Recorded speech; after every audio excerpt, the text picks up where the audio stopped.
All right, guys. So we're watching this interview. We're in part 2. Come on, let's get to it. It's more than a statement. It's a way of life. Celebration. The Miss Jackson talking.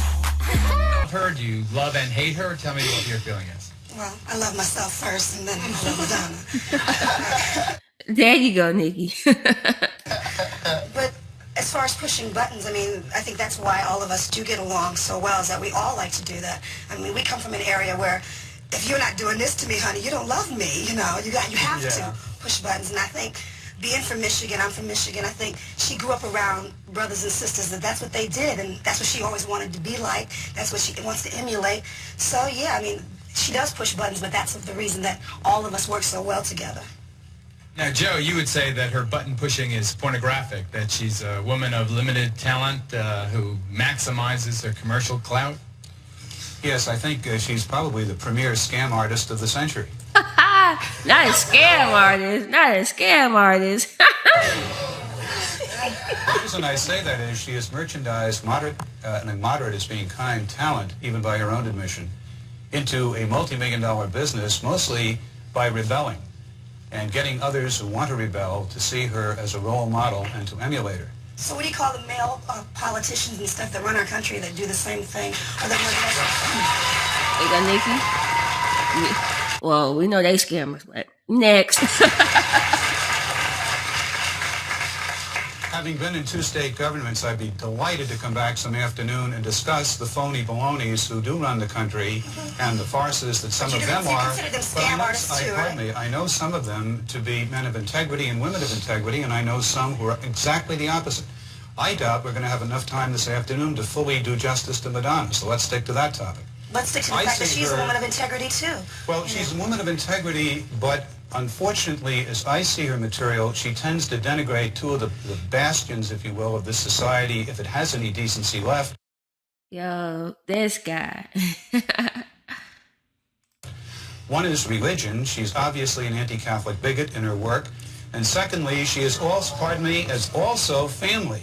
She apparently, in Truth or Dare, from the reviews I've read and the people I've talked to who have seen it, embarrassed her father, who asked her to keep out the masturbatory scene. Wait, keyword, the people who I talked to who've seen it. So he hadn't seen it himself, so he was getting secondhand feedback, right? All right.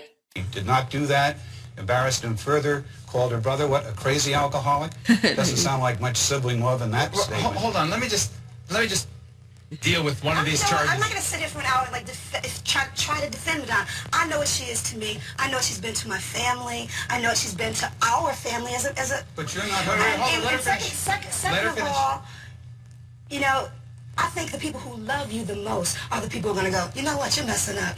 You are an alcoholic. Those are the people who love you. The people who are like, no, baby, you're fine going out there with that red dress on and blue, you know, or with you know, your snot hanging out your nose. Those are the people who don't care about you. People who love you go, get that needle out your arm, I love you.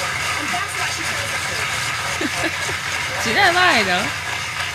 In any family that I've observed that I would regard as a family, they do not hang out their dirty linen in public. They are very tough love, candid with one another in private. Woo, is this guy still alive? I wonder how he maneuvers through the social media era, okay? Because I know his great kids probably like, Grandpa, remember you messed with this lady in 1981? If somebody is a recovering alcoholic, I happen to know from people I love how difficult that is. And to have that announced to the nation as a whole is no help. All right, let me ask Louis and Jose, before I get to Kurt, who's kind of the expert as the MTV Entertainment News chief here. But did, in her machinations, in her playing around, you know, she plays the tough guy one time, then the kind of the sexy siren, and in her, at times, embarrassment of you, did you still take joy from that experience? Was it something you remember with fondness, this Blonde Ambition tour? Definitely. Yeah, she didn't. Yeah. She doesn't embarrass people. To say, okay, like, there's a group of people, I'm going to embarrass you in front of them. She does it just to, like, do it, you know? And she doesn't even do it maliciously. Yeah, you it's know? just all in fun. We're kidding around, and, you know, and she's just loud. Yeah. You know, so. And you are the highest paid dancers in show business, aren't you? Yeah. Happy about it. Happy about it. You know? Hey, was Louise nervous or what? That lip been moving, boy. Kurt, you heard the criticism. Is this what Middle America is saying about Madonna? I mean, Middle America, not in the geographic sense, but... Well, it might well be. I think art is personal experience made public. I mean, it's stuff that's done in public. That's what artists do. And I have great respect for people who have religious feelings, but I often feel that organized religion is a scam. And I think when you see what goes on with television evangelists, how can you deny that? Yeah. Well, let me remark on that because we had... I think it's kind of off the... And she gave me Young Liza Minnelli cheese, right? It was a good time. It was a good year. Come on, you guys can talk about organized religion in the commercial. No, break, what I was okay? going to say, though, Geraldo, she was criticized by a rabbi recently in January out in L.A. with the Wiesenthal Foundation for a remark that he took to be anti-Semitic. Her answer was, I am for tolerance and against hate. And yet she has publicly praised the act of people who desecrated St. Patrick's Cathedral and interrupted Mass there. That's not television Let me ask evangelism. you, That was thousands of people trying to worship on a Sunday morning. Is it possible that you're taking her too seriously?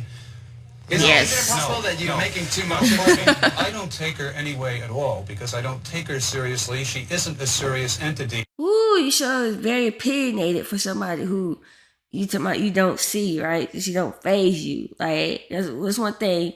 If you unbothered, you're going to be unbothered, right? You say, yeah, so nonchalant about it. I don't care. In my view of the world. But she's packing those stadiums. She's packing. So did the Roman Colosseum, and they quit, feeding lions to Christians some centuries ago. She is a scam artist who attracts, I believe, the immature. Here, Wait, Graham, okay, show I gotta this talk to you. picture. Before we take this break. All right, let me get 3 young people. Here, you 3 stand up. All right. First of all, you're from the organization Premarital Sex. You think she induces that? Well, there was premarital sex way before Madonna, and I'm sure there'll be premarital sex way long after Madonna. I mean, it did not come with Madonna, and I'm sure it will soon be long after. I don't understand why you're here on the show if you don't believe in her, don't want to have anything to do with her, don't take her seriously, or so you say. Why are you here trying to defend what you believe? If you believe that, to be on the show, Madonna has become a symbol of our pop culture, and things are way out of control, and the joke is going to be on all of us. I'd just like to say something. I'm a performer myself, and in Truth or Dare, when Madonna says that this is my show, this is how I express myself, I think that is total truth. I mean, everybody expresses themselves a different way, and this is her, and if you can't accept it, then forget about it. All right, we've just begun. We've got to take our first commercial break. We'll be back in 2 minutes.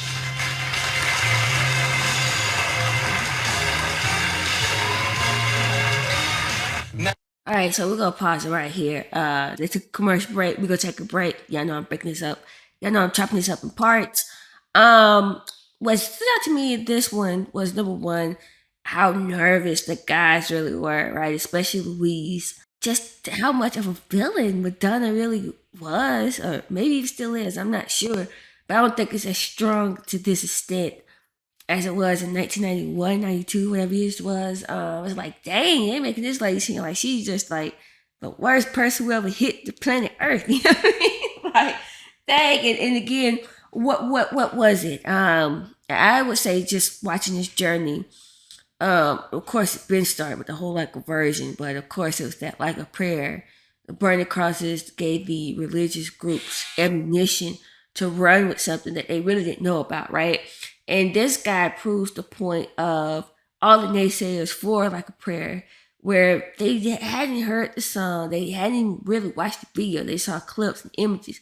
And yeah, now if you see Madonna standing behind some burning crosses, you might be like, whoa, what's going on? What is this? But watching the video, I understood the context and the content of the entire video. It was like, oh, the message that she was trying to make. But yeah, I mean, this is crazy, right? It's like, oh, it's just kind of rough. And then I love the fact that Niki's kind of like, I'm not no Madonna groupie or nothing. Like, I work with her, I respect her, but let's make no mistake about it. You know what I'm saying? Like, I'm the one on the show defending this lady honor, so to speak. You know what I mean? Like, don't stand me out, okay? I love it. All right, but anyway, shout out to you if you still got some of them dresses, them two friends had on, them floral print dresses. Some things was wild. But anyway, drop the comments down below. Anything you picked up this particular segment of the interview, Drop those comments down below. Also, if you're not already, make sure you subscribe to my channel. If you are subscribed, make sure you join the channel. And if you'd like for me to react to something, your choice, you know what to do. Hit me up on Patreon. The link is below. Alright, guys, part 3 is coming up soon. Alright, see you.